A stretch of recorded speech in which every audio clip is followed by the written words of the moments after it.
Okay, session 2, part 3. We're going to look now at wires and cables. So at the end of this session, I want you all to be able to explain the difference between wires and cable. Essentially, wires are the things which make up cable.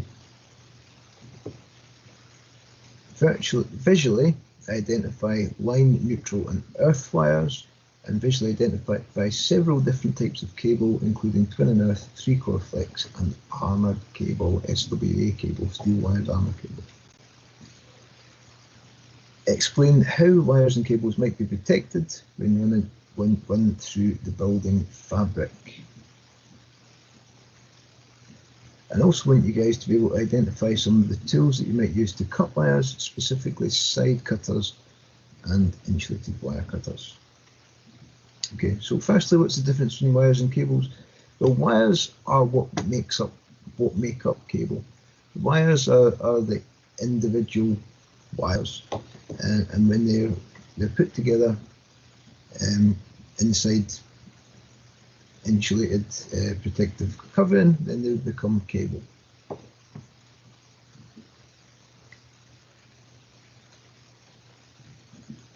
Lots of different types of wires, lots of different types of cable. Each of them essentially will have a different purpose. Quite often, the wires inside the cable will have 2 layers of protection. The insulated outer cover of the cable, but also an insulated cover on the wire itself. There is an exception to that, which would be twin and earth, or sometimes known as 2-core CPC, 2-core and CPC. And also, you can also get a 3-core and CPC as well, which is similar to twin and earth, but just it's got an extra insulated wire in there. You can see on the right hand side just here. So these are our options, different types of wires we can see here. We've got a twin and earth here with an uninsulated earth wire. We've got SWA cable here, which is known as steel wired armoured cable, or just armoured cable quite often. And you can see that's got an extra layer of insulation on the outside, which covers steel wire armour, which we've run over it to protect the cable from damage. We've got here flex. This is sort of what we'd normally see coming out from, for example, our telly. When we plug our telly into the wall with our plug, the wire which comes from the plug is going to be flexible cable. We'd also use flexible cable when we were wiring up, for example, a pump to a heating system, an immersion heater to a fuse switch spur, etc., etc. Okay, so yeah, most cables will have 3 wires in them. A live wire, which we know now as a line wire, okay, a neutral wire and an earth wire. And generally speaking, the line wire will be brown, the neutral wire will be blue, and the earth wire would be in green and yellow stripes. In the case of twin and earth, where the earth wire is unsheathed, it would be up to us to make sure that we put an appropriate green and white sheath on that wire. So the type of cable you'd use would depend on its purpose. So twin and earth and 3-core and earth. Okay, twin and earth is a general purpose cable. It's sort of, yeah, it's got a grey outer insulation normally. It's flat, and it's got an insulated line and neutral inside. The earth wire is not insulated, and as we've said, would be insulated using a green and white sheath when we connect it to a circuit or sort of into the back of a plug socket. Okay, yeah, it's used for ring mains, it's used for radial circuits.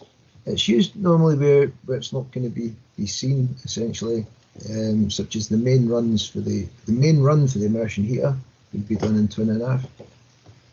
Main run to an electric shower or the entirety of the run to a net electric shower would be done in 2.5 from the consumer unit. Okay, normally used where it can't be seen.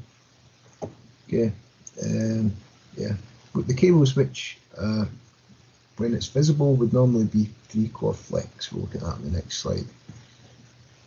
You might also come across 3-core and earth, but the 3-core and earth has got 3 insulated wires and an uninsulated earth wire. Okay, 3-core flex. 3-core flex is the one that we see most often, because it's the one that's connected in the visible positions essentially.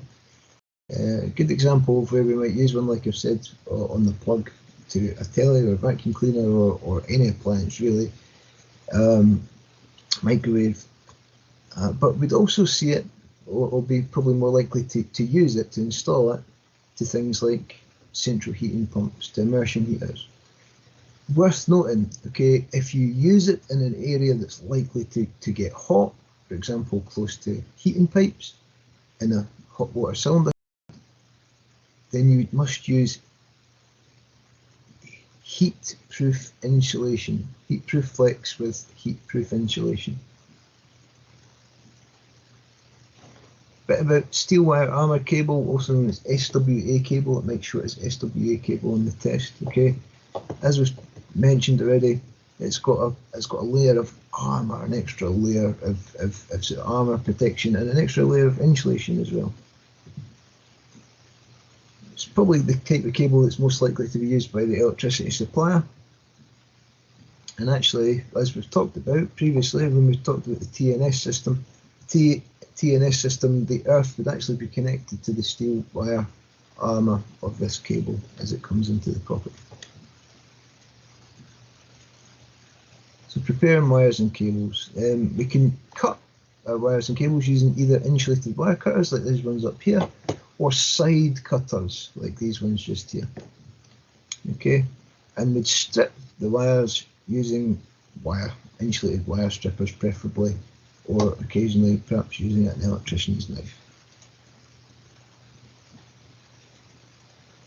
So yeah, running cables, you should only do this if you're competent to do so, and you need to make sure that you've got the correct size CPD, circuit protective device, for the circuit, the correct type. You also need to make sure that the wires and cables are the correct size, because the longer the circuit, the bigger the wires would need to be. And you also need to make sure that the wires and cables are run in the correct positions and at the correct depth, or if they're not beyond that depth, which you're going to talk about briefly, they need to be protected. Okay. So cables and circuit breakers, if they're not sized correctly, there's a risk of fire. If more load can flow into the circuit than it's designed to take, the wires will heat up, and when they heat up, there's a risk of fire.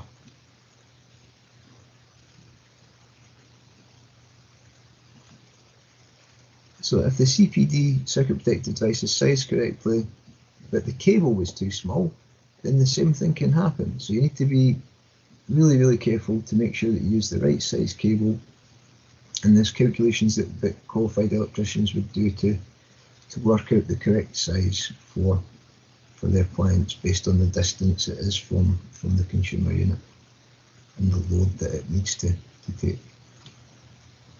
So a little bit about zones. There's very particular places you should run your cables. Okay, if you've got a socket, you should run them either directly vertically straight up and down in line with it, or directly horizontally in line with it only.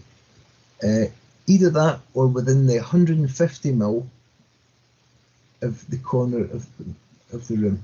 And the same goes within 150mm within the corner at the top of the room.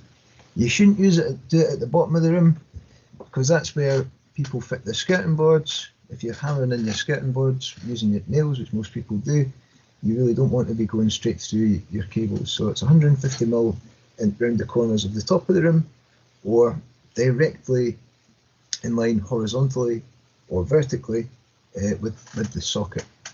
Okay, you must not ever run electrical cables diagonally along a wall. Only horizontally in line with the socket, vertically in line with the socket, or within 150 mil of the edges of the room. That's the top or the corner only. Okay.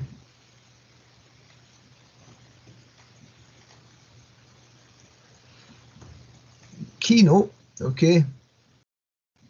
This cable should be buried to a depth of at least 50 mil.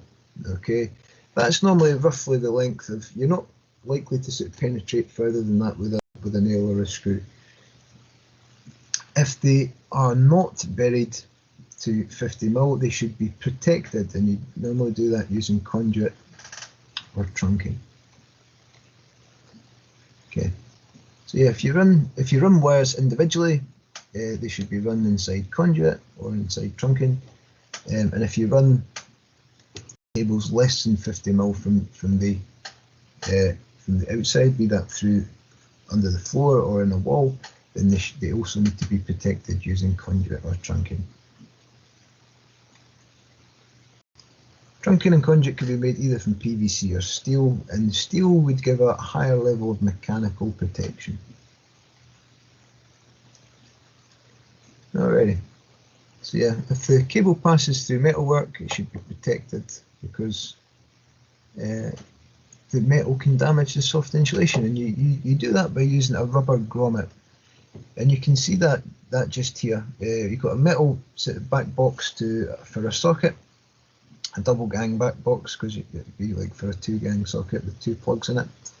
And you can see here that they've popped out one of the holes, and they've put the rubber grommet in there to protect the cable, because otherwise that metal could have cut into the cable and damage it. Okay, now it's time for your task. Okay.